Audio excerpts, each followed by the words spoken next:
banking in Fredericktown, Ohio, from the Dan Struble and Son Bank to the dedication of the new First Knox National Bank facility in 1968. Dan Struble was born in Sussex County, New Jersey in 1828. He came with his parents to Berlin Township, Knox County in 1832. His father, John Struble, began in the milling business and later became a merchant. His store was located where the KFP building now stands. Dan worked in his father's store for several years, finally acquiring the business. He moved it to the southwest corner of Main and First Streets.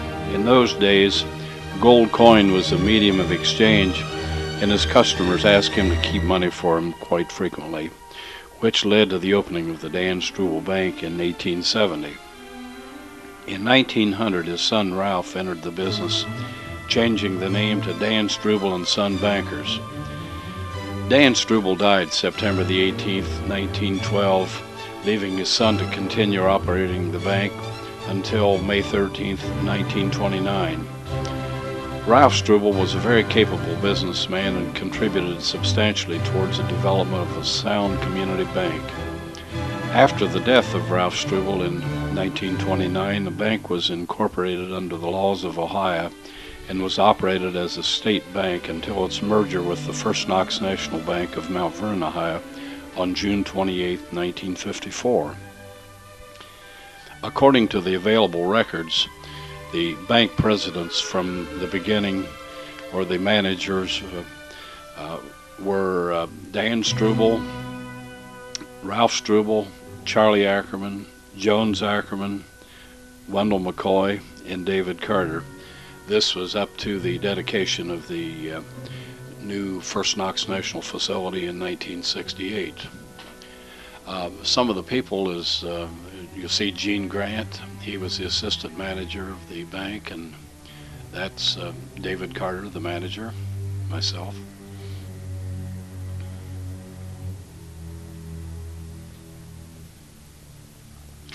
This is the bank that we moved into temporarily while our new building was being constructed up on the corner of Main and East College Street, and quite a cold building.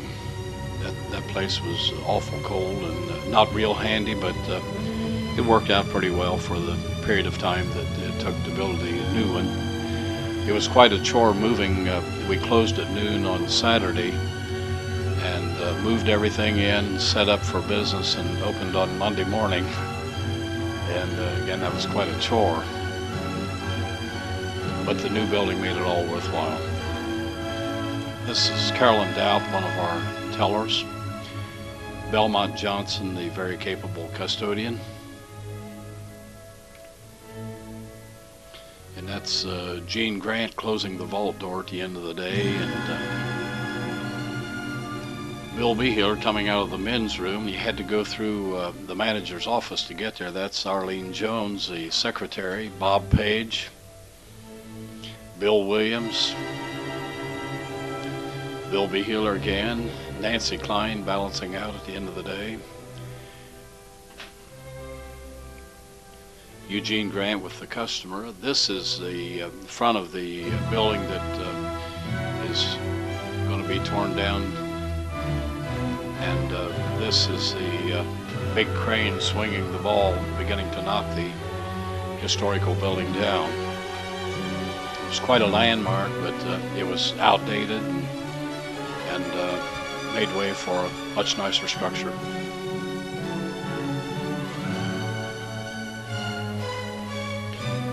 The picture you see here is the old vault. Everything was torn down with a fair amount of ease, except that vault, and it was awful tough. You'll notice the big iron ball just bounces when it hits that thing. The small excavating company of Mount Vernon, Ohio, got the contract for the demolition of the old building, and some of their equipment was not any more than adequate to tear down such a structure, as you can tell.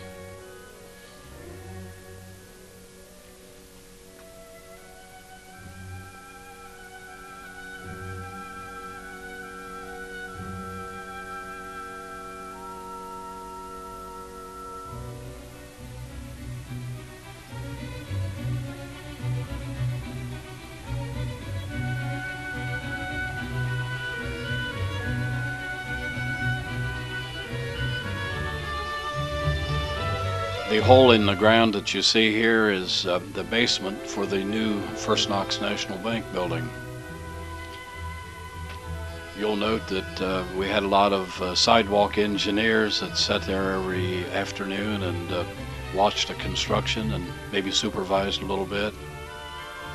Bunch of good people.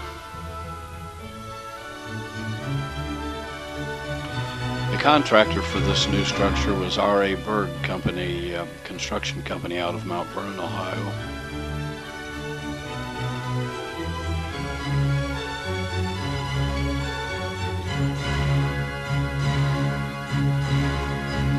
The job superintendent was Gene Welsh out of Fredericktown, Ohio, and giving the photographer the nod.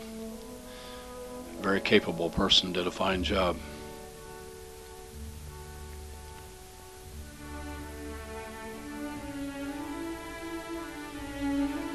We tried to make a week by week, sometimes day by day record of this on this old 8mm film to show the progress. Quality's not all that good, but it's the only thing we had at the time.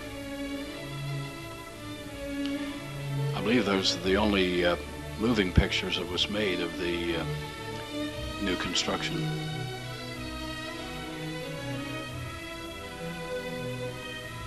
You can see that the progress is moving right along and soon be ready for the dedication.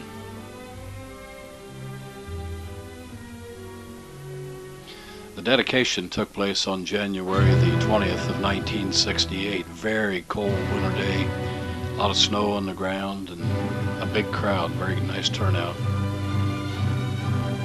On the left is myself, David Carter, and in the center was Larry Gagner. That's Bill Stroud in the black coat in the center. Bob Gregg on the right. Bill Stroud is the president of First Knox National, and that's Robert Mielik, the mayor, cutting the ribbon. Long line there waiting to get inside to view the new structure.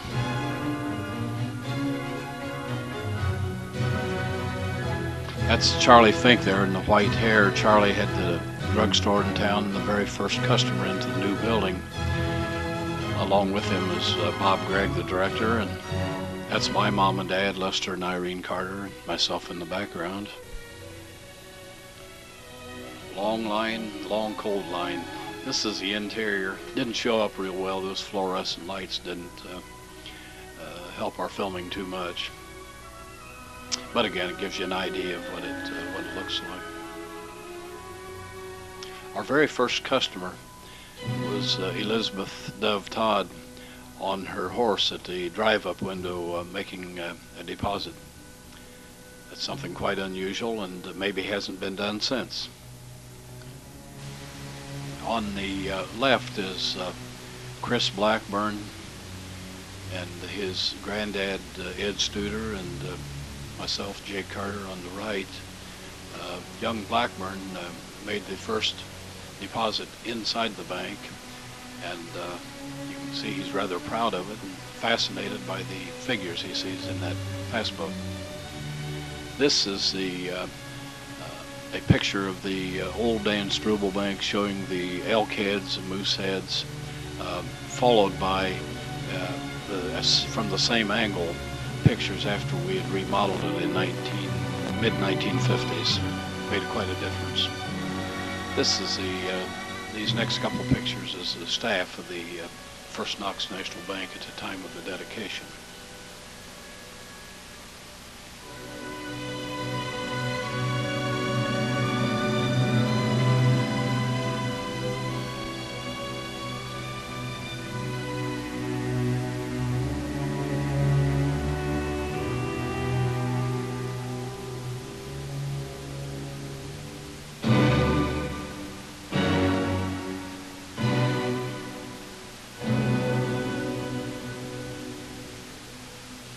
This is the only other bank that we know of that was in Fredericktown, the old National Bank up on the corner, southeast corner of Main and College Street.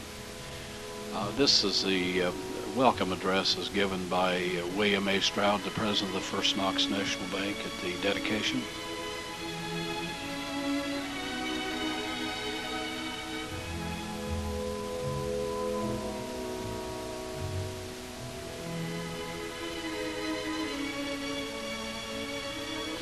This is the last picture of the old Dan Struble Bank before it was destroyed to make way for this new First Knox National Bank facility.